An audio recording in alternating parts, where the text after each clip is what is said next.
नमस्कार दोस्तों, my channel DC education में आप सबका स्वागत है। इस वीडियो के माध्यम से एंशियंट हिस्ट्री यानी प्राचीन भारत का इतिहास से संबंधित टॉपिक का अध्ययन करेंगे। ये आपके आने वाली प्रतियोगी परीक्षाओं, railway, SSC, group D, UP triple SC आदि एग्जाम्स के लिए अति महत्वपूर्ण है। दोस्तों, जो मेरे चैनल पर नए हों तो चैनल को सब्सक्राइब करें, लाइक करें, दोस्तों को शेयर करें, ताकि मैं जो भी वीडियो अपलोड करूँ उसका नोटिफिकेशन आप लोगों तक पहुँच जाए। आइए दोस्तों, महाजनपदों का उद्भव। भारतवर्ष के 16 महाजनपदों की जानकारी 6ठी शताब्दी ईसा पूर्व में बौद्ध ग्रंथ अगुंतर निकाय एवं जैन ग्रंथ भगवती सूत्र से मिलती है। मगध, वत्स, कौशल एवं अवंती सर्वाधिक शक्तिशाली जनपद थे। मगध के दूसरे नाम मगधपुर और बृहद्रयपुर, वसुमित्र और कसाग्रहपुर और बिंबिसासुरी थे। महाजनपदों में असमक एकमात्र ऐसा जनपद था जो दक्षिण भारत में स्थित था। गांधार एवं कंबोज के क्षत्रियों को वार्ता शस्त्रोपजीवन कहा जाता है। महाजनपद, राजधानी और वर्तमान स्थान। अंग, चंपा, भागलपुर, मुंगेर बिहार में स्थित है। मगध, गिरिब्रज राजगृह, पटना, गया, शाहाबाद बिहार। काशी, वाराणसी, इलाहाबाद के आसपास यूपी। वत्स, कौशाम्बी, इलाहाबाद के आसपास यूपी। वज्ज को वैशाली कहा गया है। वैशाली व उत्तरी बिहार में है। कौशल, श्रावस्ती या साकेत को कहा गया है। अवध, यूपी। अवंती, उत्तरी अवंती उज्जैन, दक्षिणी अवंती महिष्मती, दक्षिणी पश्चिम मध्य प्रदेश। मल्ल, पावा, कुशीनारा, देवरिया उत्तर प्रदेश। पांचाल, अहिच्छत्र, काम्पिल्य, बरेली, बदायूं, फर्रुखाबाद यूपी। चेद, शक्तिमती, सौतथीवती, बुंदेलखंड यूपी, दक्षिण पूर्व राजस्थान। कुरु, हस्तिनापुर, आधुनिक दिल्ली, मेरठ एवं हरियाणा के कुछ क्षेत्र। मत्स्य, विराटनगर, जयपुर, भरतपुर, अलवर।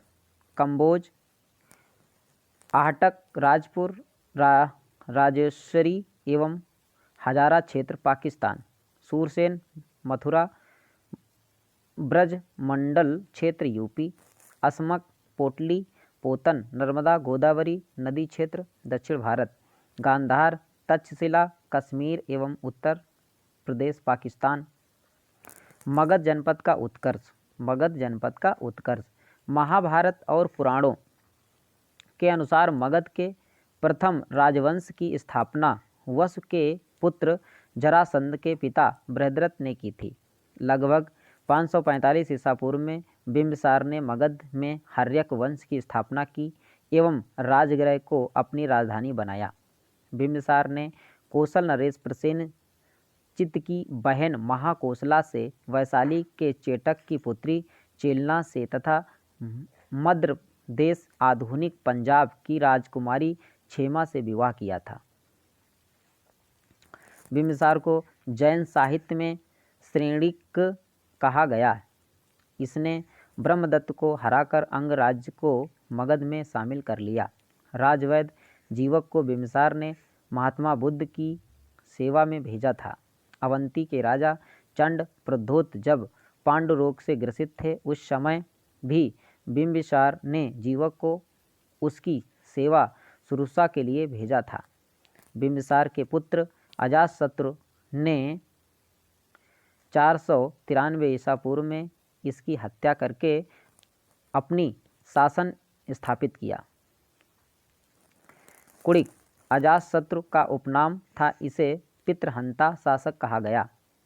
महाशिलाकंटक तथा रथ मूसल नामक अस्त्र शस्त्र का अजातशत्रु ने वैशाली के विरुद्ध प्रयोग किया था। वर्षकार अजातशत्रु ने सुयोग्य मंत्री था। इसी के सहायता से अजातशत्रु को वैशाली पर विजय पाने में सफलता मिली। अजातशत्रु ने कौशल के राजा प्रसेनचित्त को पराजित कर काशी का प्रदेश प्राप्त किया और उसकी पुत्री वजीरा से विवाह किया। वजीरा से क्या किया? विवाह कर लिया। अजातशत्रु की हत्या 461 ईस्वी में उसके पुत्र उदयन ने की थी।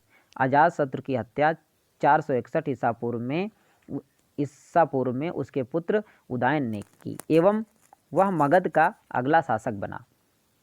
गार्गी संहिता और वायु पुराण के अनुसार उदयन ने ही पाटलिपुत्र नामक राजधानी की स्थापना किया था।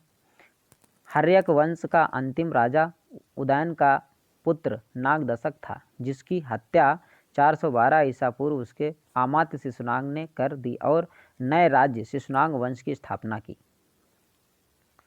शिशुनाग ने अपनी राजधानी पाटलिपुत्र से बदलकर वैशाली में स्थापित किया। शिशुनाग का उत्तराधिकारी कालाशोक पुनः राजधानी को पाटलिपुत्र ले गया। नंदीवर्धन शिशुनाग वंश का अंतिम राजा था। नंद वंश का संस्थापक महापद्म नंद एक शूद्र शासक था। इसने एक राट एवं एक छत्र की उपाधि धारण की थी। पुराणों में महापद्म नंद को सर्वछत्रात्मक क्षत्रियों को नाश करने वाला तथा परशुराम का अवतार कहा गया है। घनानंद नंद वंश का अंतिम शासक था। घनानंद नंद वंश का अंतिम शासक था। ग्रीक लेखकों ने घनानंद को अग्रमील एवं जैन द्रमीज कहा था। मगध जनपद के प्रमुख वंश और संस्थापक काल और राजधानी। बृहद्रथ वंश। बृहद्रथ महाभारत काल। गिरिब्रज राजगृह। हर्यक वंश। बिंबिसार 545 ईसा पूर्व राजगृह। शिशुनाग वंश। शिशुनाग 412 ईसा पूर्व वैशाली। नंद वंश महापद्म 344 ईसा पूर्व पाटलिपुत्र। बृहद्रथ वंश संस्थापक थे बृहद्रथ। काल था महाभारत काल और राजधानी थी गिरिब्रज राजगृह। हर्यक वंश बिंबिसार संस्थापक थे 545 ईसा पूर्व और इसकी राजधानी थी राजगृह। शिशुनाग वंश इसके संस्थापक थे शिशुनाग 412 ईसा पूर्व वैशाली राजधानी थी। नंद वंश महापद्म इसके संस्थापक थे 344 ईसा पूर्व पाटलिपुत्र इसकी राजधानी थी। अब बात करते हैं दोस्तों मौर्य वंश की स्थापना। मगध एक शक्तिशाली साम्राज्य था। मगध कैसा था दोस्तों? एक शक्तिशाली साम्राज्य था और उस पर नंद वंश का शासन था। किसका शासन था? नंद वंश का। मगध को हासिल करने के लिए सिकंदर जो था पंजाब की ओर से चढ़ाई कर रहा था। तब चाणक्य, विष्णुगुप्त, कौटिल्य मगध के राजा घनानंद को बताने की कोशिश की ताकि मगध राज्य को खत्म होने से बचाया जा सके। लेकिन मगध के राजा घनानंद ने चाणक्य की बात को ठुकरा दिया और चाणक्य का अपमान भी किया। उसी समय चाणक्य ने प्रतिज्ञा ली कि वह मगध को एक अच्छा राजा दिलाकर रहेंगे और घमंडी सम्राट घनानंद को सबक सिखाने की प्रतिज्ञा ली। उस समय भारत छोटे छोटे गढ़ों में विभक्त था, जिसमें शाक्य और मौर्यों का प्रभाव ज़्यादा था। चंद्रगुप्त इसी जाति के गढ़ प्रमुख का पुत्र था। चंद्रगुप्त मौर्य के अंदर वो सभी गुण थे जो एक कुशल राजा और योद्धा में होने चाहिए। इन्हीं गुणों को देखते हुए चाणक्य ने चंद्रगुप्त मौर्य को अपना शिष्य बना लिया। चंद्रगुप्त मौर्य ने गुरु चाणक्य की सहायता से नंद शासक घनानंद का वध करके मौर्य साम्राज्य की स्थापना की। चंद्रगुप्त मौर्य 322 ईसा पूर्व से 298 ईसा पूर्व तक चंद्रगुप्त मौर्य ने ही अपने गुरु चाणक्य के सहायता से नंद वंश के शासक घनानंद को हराकर मौर्य वंश की स्थापना की। नंद वंश विनाश करने में चंद्रगुप्त मौर्य ने कश्मीर के राजा प्रवर्तक से सहायता प्राप्त की थी। मौर्य साम्राज्य उत्तर में कश्मीर से लेकर दक्षिण में कर्नाटक तक तथा पूरब में बंगाल से लेकर पश्चिम में फारस तथा फैला हुआ था, वर्तमान में ईरान तक फैला हुआ था। चाणक्य ने अर्थशास्त्र नामक ग्रंथ की रचना की थी, जिसमें प्रशासनिक नियमों का उल्लेख किया गया। चंद्रगुप्त ने 305 ईसा पूर्व यानी यूनानी शासक सेल्यूकस सिकंदर का सेनापति को युद्ध में पराजित किया और संधि स्वरूप सेल्यूकस की बेटी से चंद्रगुप्त का विवाह हुआ। सेल्यूकस ने ही मेगास्थनीज को अपना राजदूत बनाकर चंद्रगुप्त के दरबार में भेजा था, जिसने इंडिका नामक पुस्तक की रचना की, जिसमें मौर्य साम्राज्य की भव्यता और शासन प्रशासन प्रणाली का सजीव वर्णन किया। चंद्रगुप्त मौर्य जैन धर्म का अनुयायी थे। उसने जैन मुनि भद्रबाहु से जैन धर्म की शिक्षा दीक्षा प्राप्त की थी। मुनि भद्रबाहु के साथ श्रमबेलागोला मैसूर में जाकर तपस्या में लीन हो गए और वहीं 298 ईसा पूर्व देह त्याग किया, जिसे जैन धर्म में सल्लेखना कहा। यूनानी लेखक जस्टिन ने चंद्रगुप्त को सेंड्रोकोटस कहा है, जबकि एपियंस और प्लूटार्क ने एंड्रोकोटस कहा है। बौद्ध साहित्य के ग्रंथ महावंश में चंद्रगुप्त का उल्लेख मिलता है, जिसमें उसे क्षत्रिय बताया गया है। विशाखादत्त द्वारा रचित मुद्रा राक्षस में चंद्रगुप्त मौर्य के लिए वृषल शब्द का प्रयोग किया गया है, जिसका अर्थ होता है निम्न मूल का या छोटी जाति का। चंद्रगुप्त के दक्षिण में विजय का उल्लेख तमिल ग्रंथ अहनानूर एवं मुन्नानूर में मिलता है। चंद्रगुप्त के प्रशासन का प्राचीन अभिलेखीय साक्ष्य रुद्रदामन के जूनागढ़ अभिलेख से मिलता है। भारतीय साम्राज्य का पहला ऐतिहासिक संस्थापक चंद्रगुप्त मौर्य को माना जाता है। सेल्यूकस निकेटर ने अपनी पुत्री कार्नेलिया और चंद्रगुप्त मौर्य के शादी के बदले में 4 प्रांत काबुल, गंधार, हेरात और मकरान चंद्रगुप्त को दिए थे। प्लूटार्क के अनुसार चंद्रगुप्त ने सेल्यूकस को 500 हाथी उपहार में दिए थे। प्लूटार्क के अनुसार चंद्रगुप्त के पास 6 लाख सेनाएं थी, जिसे जस्टिन ने डाकुओं का गिरोह कहा है। चंद्रगुप्त और सेल्यूकस के बीच युद्ध का वर्णन एम्पियान्स ने किया था। बिंदुसार 298 से 272 ईसा पूर्व तक। चंद्रगुप्त के बाद उसका उत्तराधिकारी बिंदुसार मौर्य सिंहासन पर आसीन हुआ। बिंदुसार का पिता चंद्रगुप्त मौर्य तथा माता दुर्ददा थी। बिंदुसार के नाम को लेकर कई मतभेद हैं। पुराणों के अनुसार बिंदुसार को वारिसार और भद्रसार पुकारा गया। वही जैन ग्रंथ रास बलि कथा के अनुसार सिंहासेन को चंद्रगुप्त मौर्य का उत्तराधिकारी बताया गया, परंतु बौद्ध ग्रंथों महावंश और दीपवंश में चंद्रगुप्त ने उत्तराधिकारी को बिंदुसार नाम से ही दर्शाया गया है। चीनी ग्रंथ का युएन चू लीन में बिंदुसार को बिंदुपाल कहा गया। बिंदुसार को यूनानी साहित्य में अमित्रोकेटस या अमित्रघात नाम से जाना गया, जहां अमित्रघात का अर्थ होता है शत्रुनाशक या शत्रु का नाश करने वाला। बिंदुसार आजीवक संप्रदाय का अनुयायी था। बिंदुसार आजीवक संप्रदाय का अनुयायी था। बौद्ध विद्वान तारानाथ ने बिंदुसार को 16 राज्यों का विजेता बताया है। बिंदुसार की मुख्य पत्नी का नाम था सुभद्रांगी था। बौद्ध ग्रंथ दिव्यावदान के अनुसार बिंदुसार के शासन में तक्षशिला में विद्रोह हुआ था, जहां बिंदुसार का पुत्र सुसीम शासन करता था, जो इस विद्रोह को रोकने में नाकाम रहा, जिस कारण बिंदुसार ने अपने दूसरे बेटे अशोक को वहां भेजा, जिसने वहां पनपे विद्रोह का दबा दिया। महान सम्राट अशोक 273 से 232 ईसा पूर्व तक अशोक महान बिंदुसार का उत्तराधिकारी हुआ, जो अशोक की माता का नाम सुभद्रांगी था।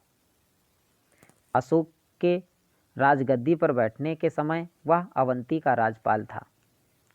अशोक ने 99 भाइयों की हत्या करके सिंहासन प्राप्त किया था। अशोक ने 99 भाइयों की हत्या करके सिंहासन प्राप्त किया था। सिंहली स्रोत। बिंदुसार के 101 पुत्रों में सुमन सुसीम सबसे बड़ा, अशोक दूसरा और तिस्य सबसे छोटा था, बौद्ध ग्रंथ के अनुसार। अशोक की पत्नी महादेवी शाक्य कुलीन विदिशा की राजकुमारी से महेंद्र और संघमित्रा नामक 2 संतान हुई। अशोक ने बौद्ध धर्म के प्रचार के लिए अपने पुत्र महेंद्र और पुत्री संघमित्रा को श्रीलंका भेजा। अशोक की 2 पुत्रियां थीं, चारुमती और संघमित्रा। अशोक ने अपनी पुत्री चारुमती के लिए नेपाल में देवपत्तन नामक नगर बसाया। अशोक को पुराणों में अशोकवर्धन कहा गया। राजतरंगिणी के अनुसार अशोक ने कश्मीर में विस्तृता झेलम नदी के किनारे श्रीनगर नामक नगर की स्थापना की। अशोक ने अपने अभिषेक के 8वें वर्ष लगभग 261 ईसा पूर्व कलिंग पर आक्रमण किया और कलिंग की राजधानी तोसली पर अधिकार कर लिया। अशोक को बौद्ध धर्म में दीक्षा उपगुप्त नामक बौद्ध भिक्षु ने दी थी। राजतरंगिणी के अनुसार अशोक शैव तथा अशोक के धम्म की व्याख्या राहुलोवाद सूत्र से दी गई है।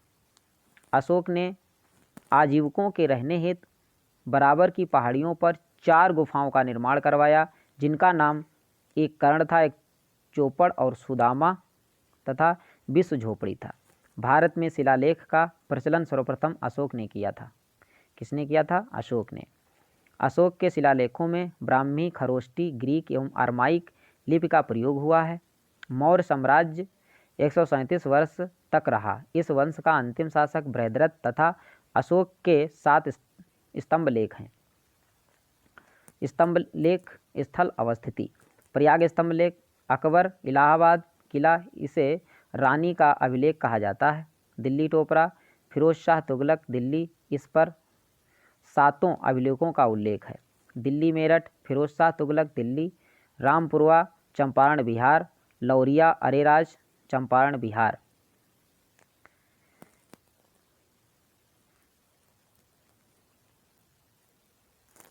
अब बात करते हैं दोस्तों संगम युग। चोल चेर केरल पुत्र पांड्य और सत्य पुत्र शासकों का अशोक के अभिलेख में उल्लेख मिलता है।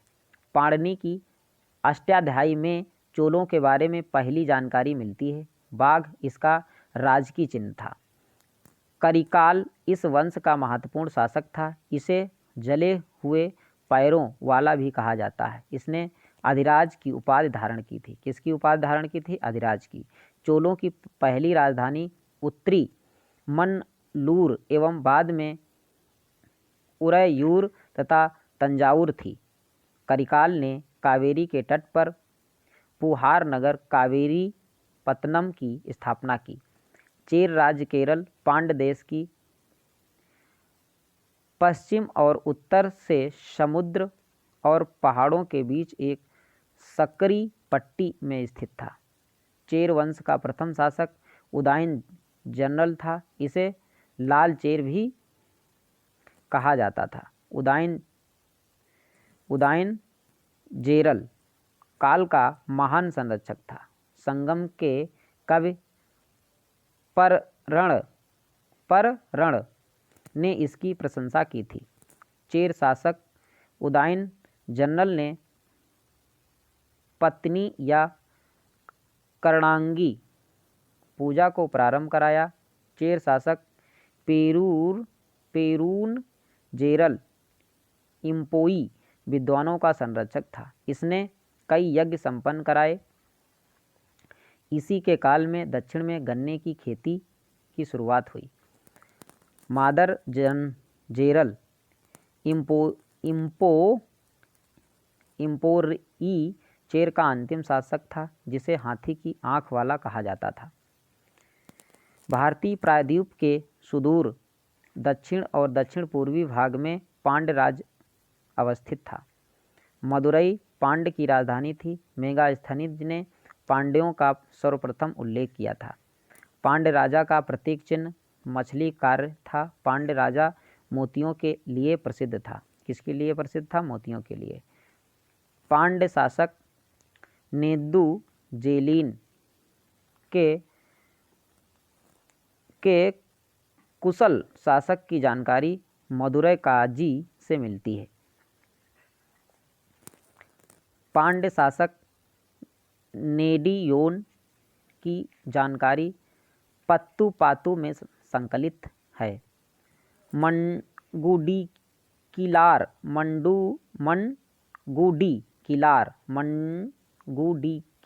तथा नक्कीरर की कविताओं से मिलती है। इसने सागर पूजा की प्रथा प्रारंभ करवाई। नेदु जेलियन ने निर्दोष को हार चुराने के आरोप में मृत्युदंड दिया, जिसकी सच्चाई का पता चलने पर उसने खुद आत्महत्या कर ली। नतनार द्वारा रचित संगम ग्रंथ पतपात में पांड्य वंश का अंतिम शासक नल्लिकोडन को माना गया। संगमकालीन सामाजिक, धार्मिक एवं आर्थिक व्यवस्था। संगम साहित्य के अनुसार समाज ब्राह्मण समाज में उच्च स्थान प्राप्त अरसर शासक वर्ग, बेनीगर वर्णिक वर्ग, वल्लाल बड़े कृषक, वेल्लार मजदूर कृषक वर्ग। संगम काल में सेना में उच्च पदों पर वल्लाल वर्गों की नियुक्ति की जाती थी।